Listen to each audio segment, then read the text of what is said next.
માતાજી પર્સનલ માં મળવું છે ના, ગુખાર મેરડી માં પર્સનલ માં ક્યારેય ના મળે. આવો જાહેર માં માઇક પકડો ને બોલો, એટલે હારા છે ને મળવા માટે, ગુખાર મેરડી ના પગલા પડવા માટે તો બહુ તનતોડ મહેનત કરે છે.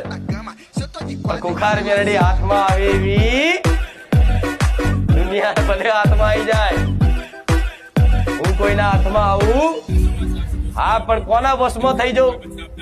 જેનો ભાવ, મારા પ્રત્યેની ભક્તિ, જેનું મન હૃદય ચોખ્ખું છે ને, જેને કોઈ સ્વાર્થ નહીં, જે ખાલી બસ મારી વાતો મોની, અને ગરીબ હોય કે અમીર હોય પણ મારા ધામમાં કોઈ એના પદનું, કોઈ એના પૈસાનું, કોઈ પણ વસ્તુની એના અભિમાન ના હોય,